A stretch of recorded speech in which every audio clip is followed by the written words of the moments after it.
Hi everyone. So in this video, we are going to talk about how to write the methods section of the research paper. So there is a certain structure that we have to follow when we are writing the methods section.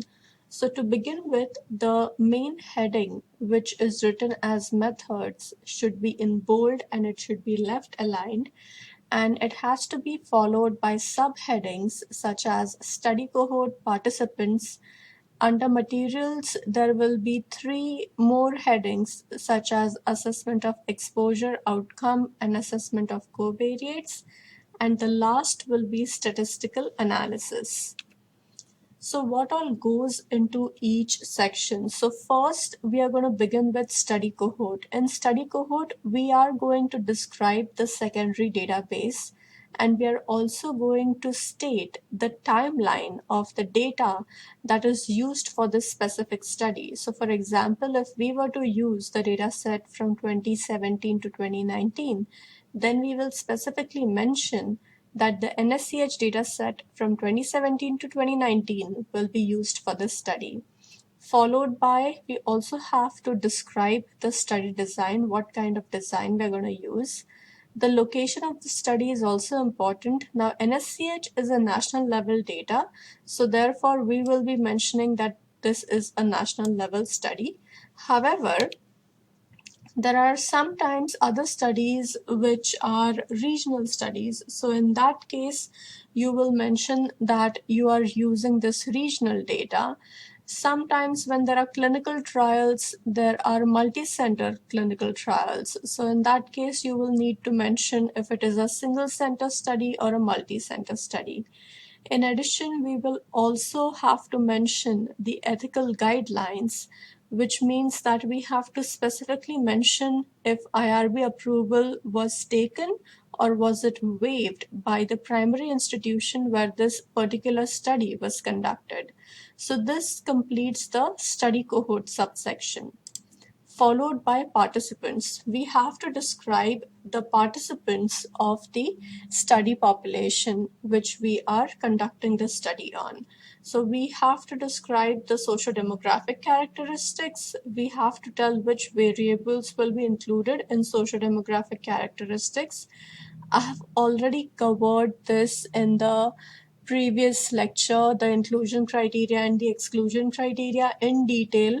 So please refer back to module 3 where we talked about devising a statistical plan.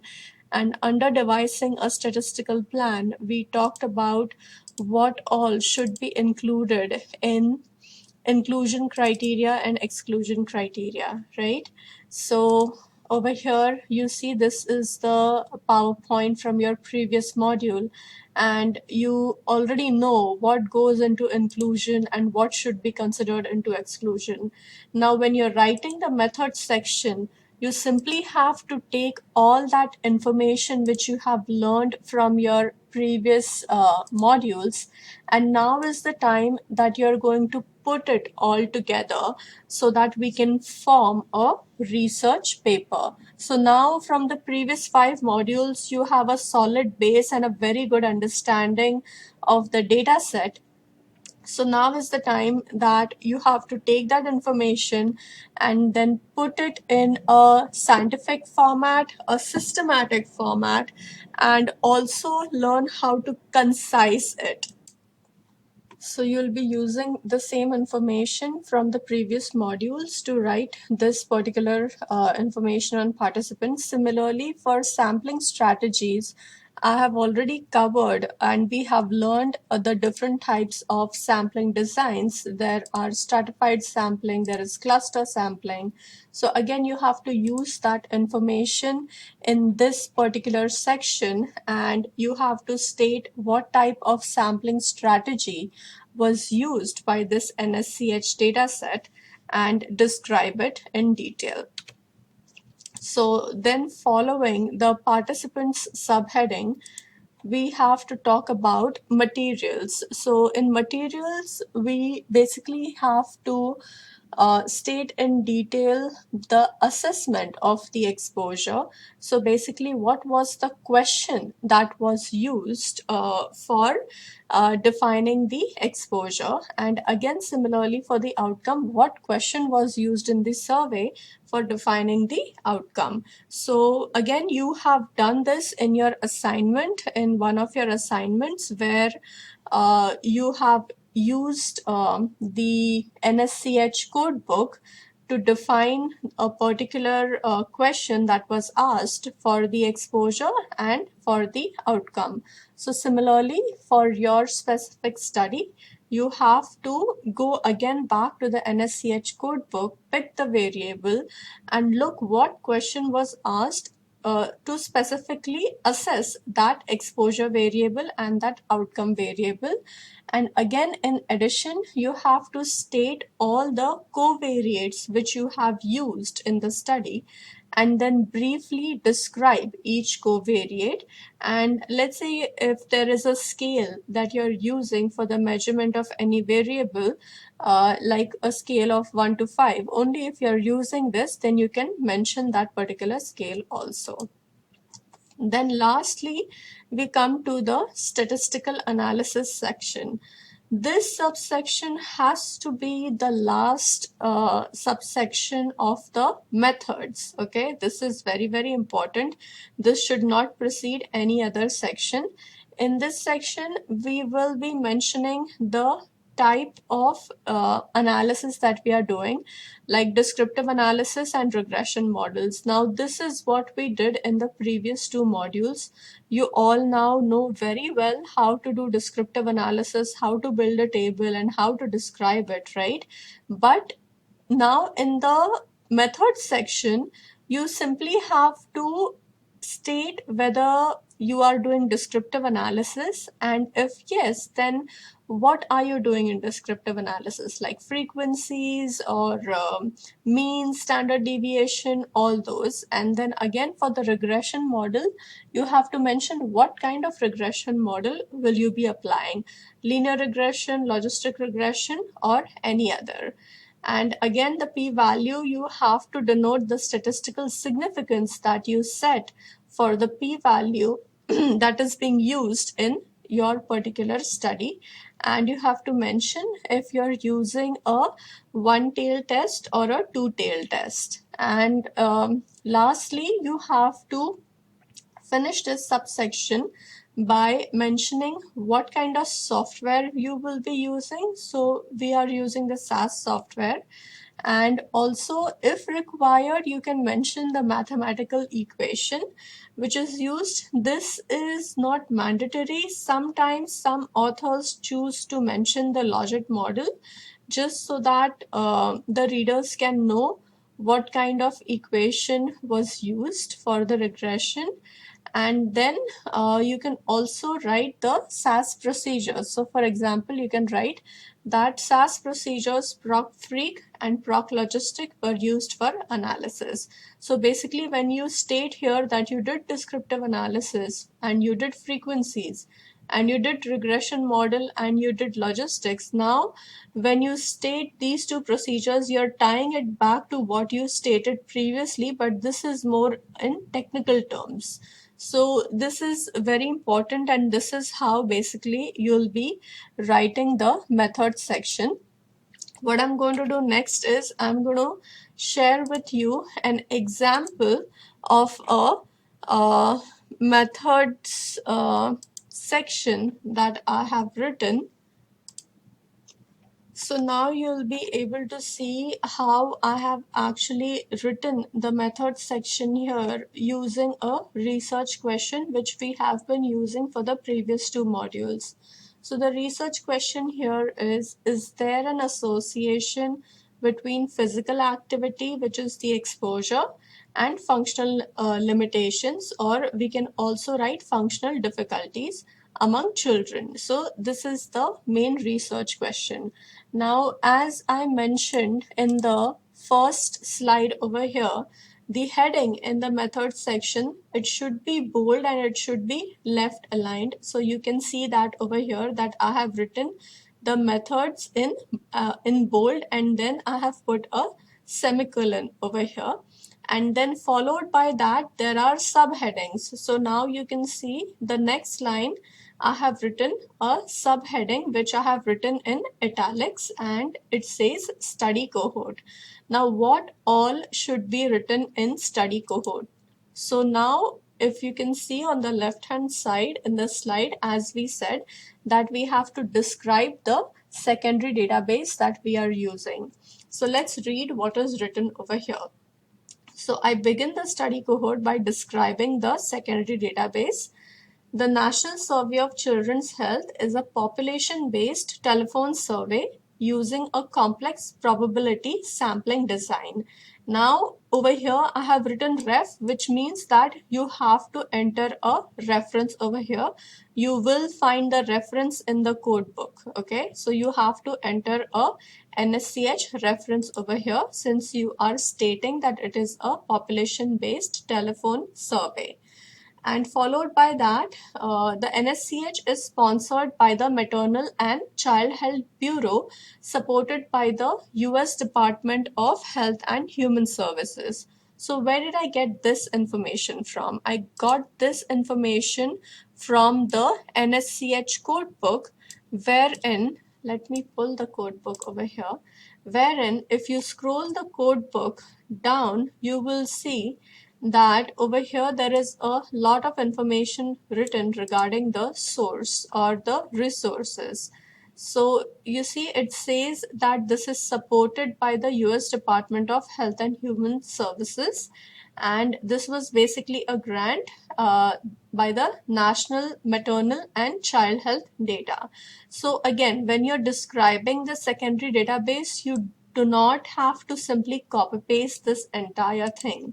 You need to rephrase it and paraphrase it in your own words. You need not write the grant number or the amount of money that is never written inside a research paper. It can be written at the bottom as notes at the end of the paper, but inside the paper, this information, the grant number and the amount of money, should not be written. And again, over here you see how I wrote that you have to add a reference. So basically this is the recommended citation, so you will add that citation. So this is where I got the information what I wrote in the first two sentences. So let's go back. So over here I have described the secondary database, and then I further go ahead and talk a little bit about the survey.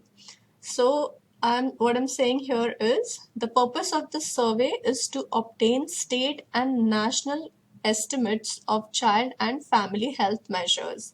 Again, this information you will find in the code book. In addition to questions on socio-demographic characteristics, the survey includes questions on physical activity, functional difficulties, and neighborhood factors such as supportive neighborhood, playgrounds, and recreation centers. Now, if you look at this particular sentence over here, why have I written only questions which are related to physical activity and functional difficulties? Because that is what my research is about. If we look at the code book, okay, let's go back to the code book, and you all, I'm sure, are very familiar with the code book by now. There are a lot more variables in addition to what I have mentioned in the paper, but it is not possible to include all those variables in the method section. Also, we don't need to include all the variables in the method section. So when we are writing the method section, we should only focus on the variables that we are working with, right? So functional difficulties, and then also our main is physical activity. So only look for those variables which you are specifically working with, and talk about those variables in addition to the other generic variables which are socio-demographic characteristics and the adjustment factors, the potential confounders, which in our case is the neighborhood factors. So these are the three additional factors which we are considering.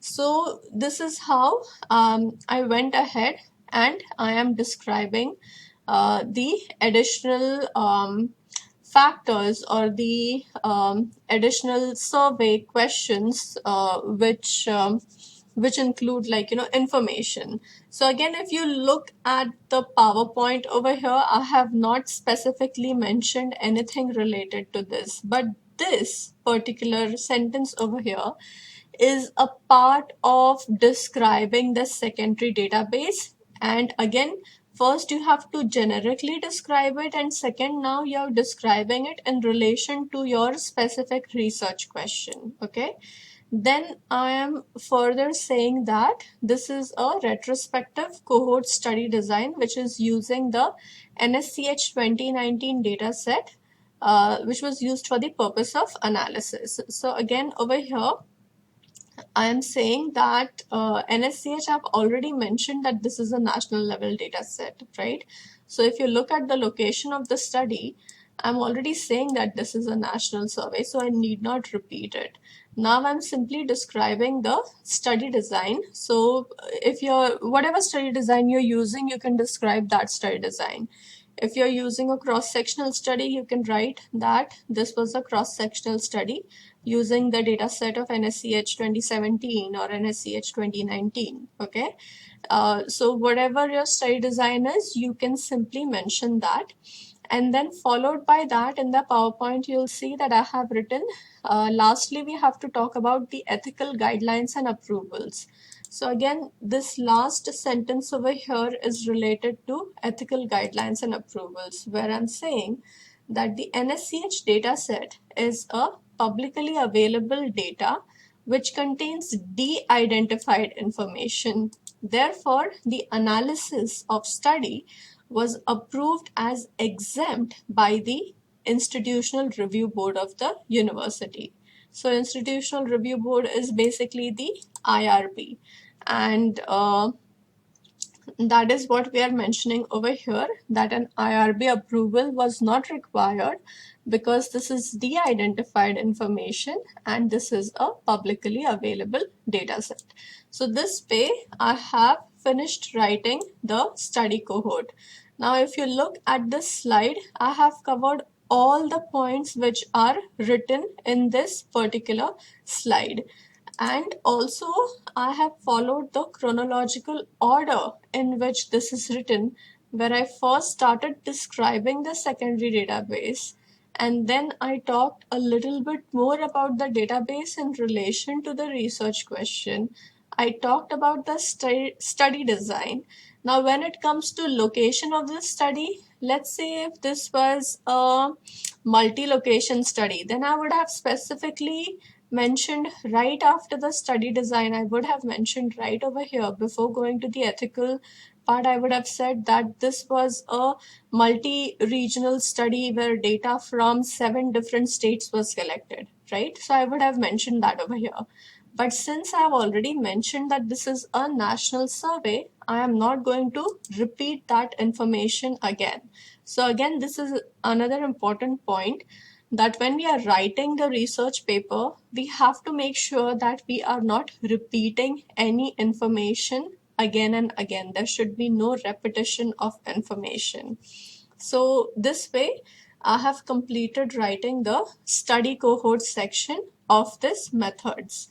Now let's go to the next section, which is participants. So I will go to the next slide. And in participants, you see that I have said that we have to describe the socio-demographic characteristics, inclusion criteria, exclusion criteria, and sampling strategies, right? So over here, you will see that I start by saying that this particular data set, it includes data on population younger than 18 years of age, which means that that is our main population. That is our target population, we can say. And then I am further saying that these interviews in this survey are conducted in 2 languages, and it is using a random sampling where one child sorry, there's a typing error.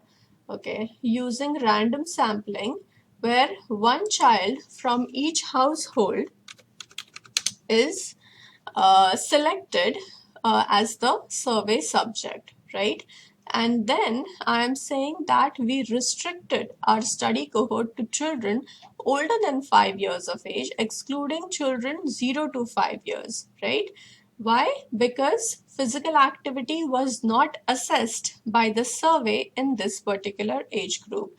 So again, whatever you're doing, you have to provide a rationale for it. Okay, so this is very, very important. So what I did over here is I'm basically talking about the inclusion and exclusion criteria together.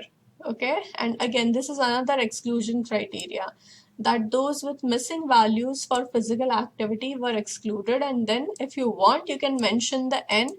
If you don't want, you don't have to mention the n over here. Okay, again, over here I have mentioned the n as to how much we have excluded. If you are not excluding any participants, then you don't have to mention anything, or you can simply write that maybe you will exclude the missing values, or if there is any loss to follow up, then you will exclude that.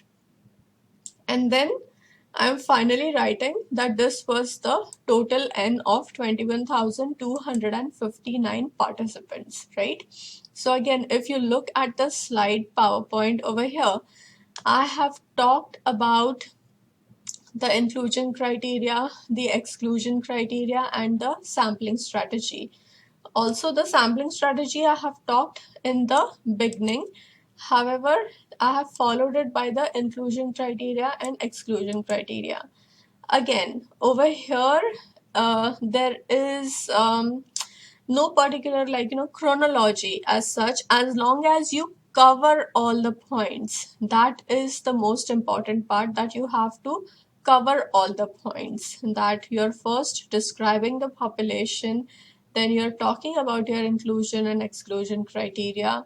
You're also talking about the sampling strategies which were used for the database.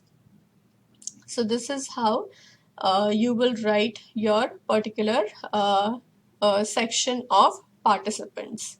Now followed by materials, right? So what comes under materials? Now if you look at materials over here, you will see that there is another heading where I have written assessment of physical activity.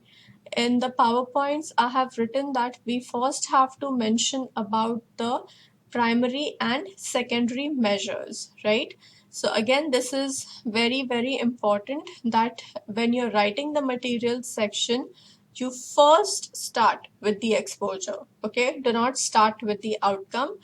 Exposure has to be mentioned before the outcome. So over here our exposure is physical activity, and I have mentioned that each year the NSCH measures self-reported physical activity of children 6 to 17 years of age, right? Because that was the age group.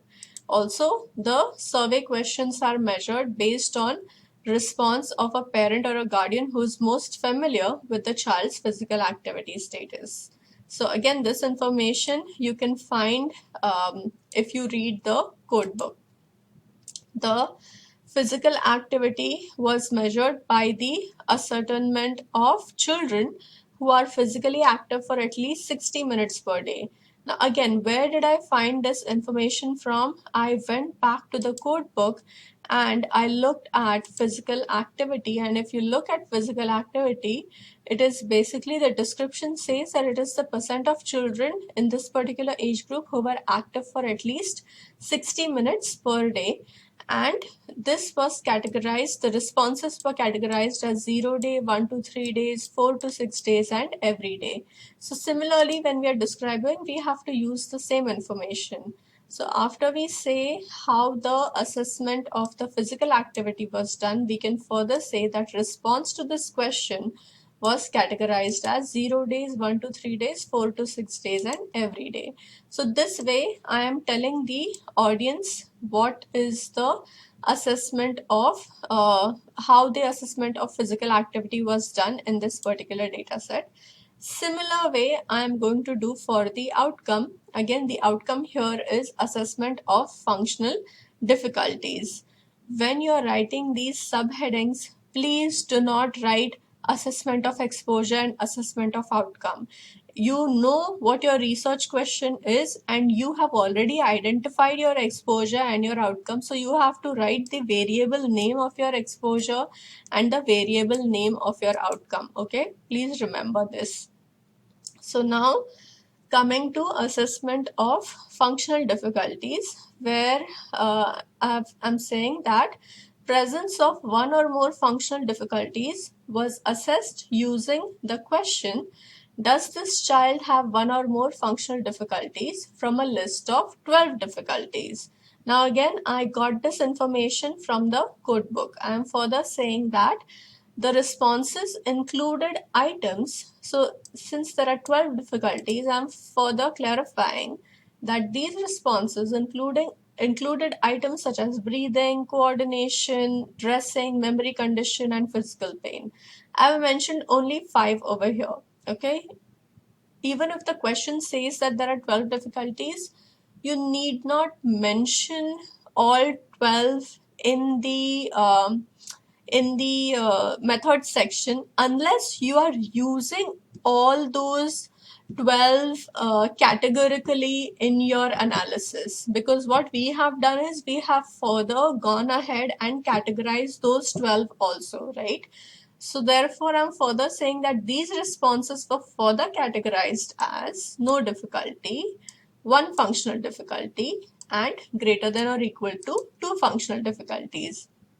And again, I'm simply taking the information which I found from the code book. And when you do your research, you will be taking the information similarly, wherein you will go to that particular variable which you're using and look for information. So again, you see this is the particular variable, this is the question, right? And I wrote the exact question. So when you're describing the assessment of your exposure and outcome, you have to copy paste this entire question. Okay, you do not need to paraphrase the question, otherwise you are giving a misinformation to the scientific audience. So when it comes to assessment of research, assessment of exposure and assessment of outcome, your question which was used for assessing the exposure, you have to simply copy paste that question. Okay, so please remember this, that you're already telling the audience that this is the NSCH data set and you're using the NSCH data set. So therefore you have to be very specific and tell them that this was the exact question that was used for the exposure or the outcome. And then again, all those responses, the 12 difficulties, I got that information from here. And then these were the response categories, the final response categories that we used for analysis, correct? So this is how when you do your particular study, you can go ahead and describe it using this particular information. And again, you have done this in your previous assignments, and now you know how you can actually pick a variable and identify what question was asked for that particular variable and what response categories were used. And then you also know that you can go ahead and look at the SAS code also if required. Okay, so this completes the assessment of the outcome.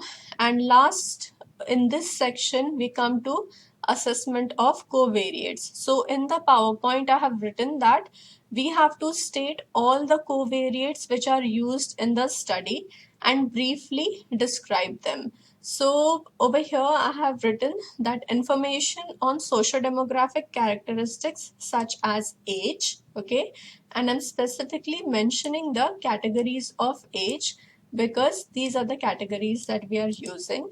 Then gender, income, and income is based on federal poverty level and race ethnicity. So these were our socio-demographics which we included. And then in addition, neighborhood factors were also included, such as playgrounds, recreation centers, and supportive neighborhood. So again, when you are mentioning this, you have to briefly just mention which variables are being used. Now, if you look at this particular variable playgrounds, the name of that variable in the SAS codebook is written as parks. So since the codebook says park, you don't necessarily have to say park over here. Okay? That applies only when you're writing the research, the exposure research question assessment. The copy pasting only applies when you're writing the specific question. But when you are writing the variable name, you simply have to convey to the audience that what you were looking at when you were considering covariates or when you were considering potential confounders. So if you want, you can pick up the exact name from the codebook, or instead of parks, you can also write playgrounds, you can write recreation centers and supportive neighborhood. So this way I have completed the assessment of covariates also. So we have completed this particular materials section, okay, which has 3 additional subheadings, and this is how you will be writing this particular section. And then lastly, we come to statistical analysis. So as I said, statistical analysis has to be the last subsection of the methods, and I will give you at least 1 to 2 additional published papers of NSCH where you will see how the flow of the method section is, and it's optional reading, but I highly recommend that you read those papers so that you know how a scientific paper is written. So in statistical analysis, you see over here, I have started by mentioning about the descriptives. So socio-demographic characteristics for the overall cohort were described as N and percentage for categorical variables. Now, if you recall what we did in our previous assignment, in assignment 4, you developed a descriptive table and you wrote a N and percentage, right? So we are simply stating the same thing in the method section without actually writing the numbers. So over here I'm stating that there is socio-demographic characteristics of the cohort such as mentioned in N and percentage. So followed by that, I'm saying that when evaluating the association with functional difficulties, which is the outcome, okay? So when evaluating the association with functional difficulties, physical activity status was modeled as crude association and adjusted association. So now what have I done? After descriptive, now I am coming to regression models. Again, you did this in your most recent assignment where you developed crude models and adjusted models. So again, we are simply stating this in the method section without actually giving the numbers. So followed by that, I'm saying logistic regression models were used to estimate odds ratio. And again, in parentheses, you have to mention the abbreviation that you're using. Odds ratio and 95% confidence interval for the association between physical activity and functional limitations. So in this sentence, we are telling the audience that this is the type of regression model that we used to estimate a measure of association, which is odds ratio. So if you're using logistic regression, obviously we are dealing with odds ratio, and along with odds ratio, we will also be showing you 95% confidence interval. So when the audience is reading this, they have not yet looked at the results. So we are giving them a preview that this is what we have done, and what follows is you will be seeing tables, or you will be seeing the descriptive tables and the regression tables, right? So this is basically just telling them in words what methodology we have used for regression modeling. Now followed by that, I have written that children who reported no physical activity were used as referent group for all analysis. So again, if you recall from your previous assignments, children with 0 days of physical activity were used as the reference group. So over here, it's important that we tell the audience that when we did the regression, we used the no group, no physical activity group as the reference group. And then each covariate, now they already know which covariates we are dealing with because we talked about it in the previous section. So in this section, we are telling them that we took each covariate and added it to make it an adjusted model. And then the final list of confounders which were used for adjustment included age, gender, race, ethnicity. SES is basically socioeconomic status, playgrounds, recreation center, and neighborhood support. So now they know that we are going to show them a crude model, a crude association, and adjusted association in the form of odds ratio and 95% confidence interval using a reference group of no physical activity. And how did we build the adjusted model? We built the adjusted model using all these variables. Okay, so again uh, we are giving them a flow of the methodology, how we went step by step doing this particular analysis. Then lastly over here, I'm saying that all analysis was conducted using the SAS software version 9.4, and I have also specifically mentioned the SAS procedures such as procedure frequency and proc logistics which were used for analysis. And then we have to mention that the alpha was set at 0.05. This is very important. You have to tell the audience what was your statistical significance and what value did you consider to be statistically significant, because you will be using this in the tables further.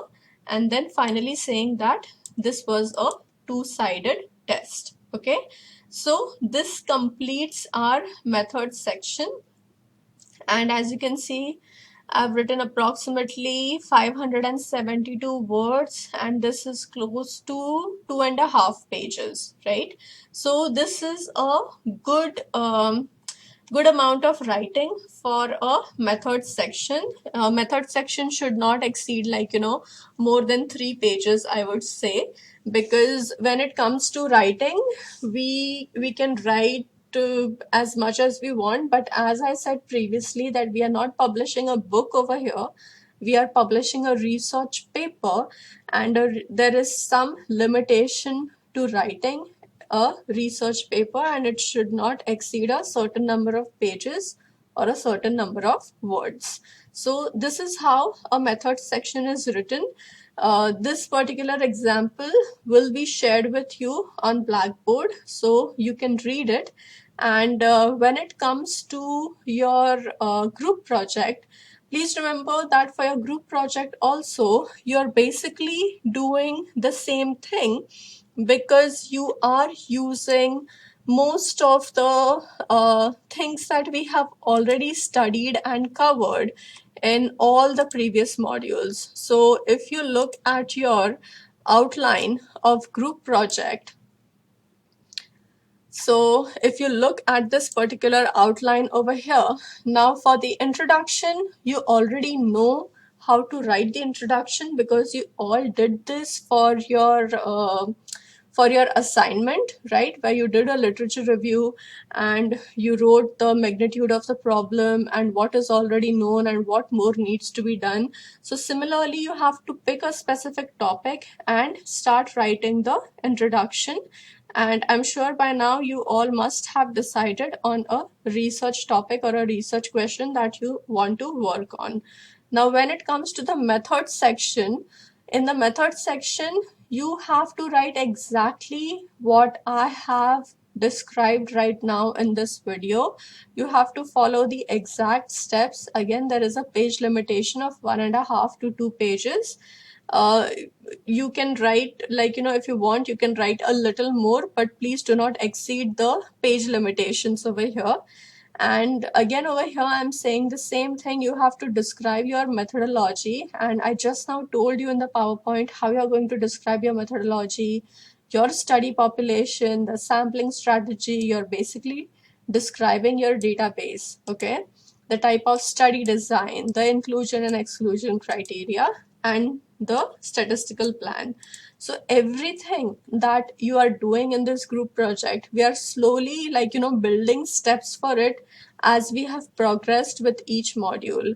Everything that you have learned in the previous 5 modules has given you a very strong base of how to go ahead and evaluate secondary databases and how to use that information to build a research question and slowly build a study.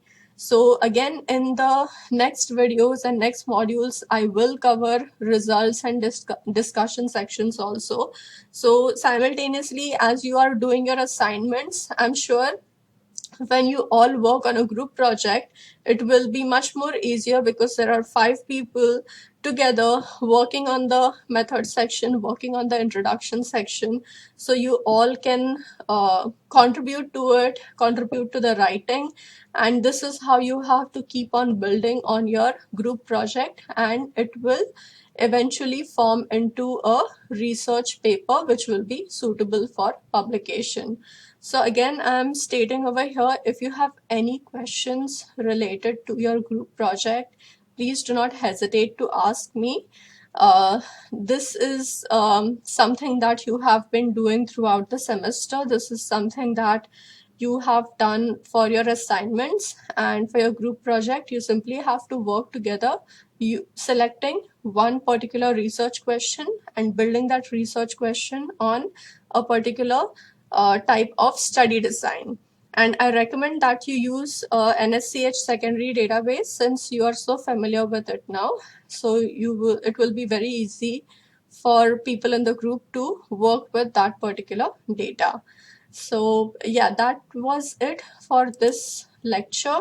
If you have any questions related to your group project, please feel free to email me, and I will answer your questions. If your group wants to meet with me, we can do a Zoom call, like a brief Zoom call for 30 minutes or 45 minutes, and I can answer any questions you have related to your group project.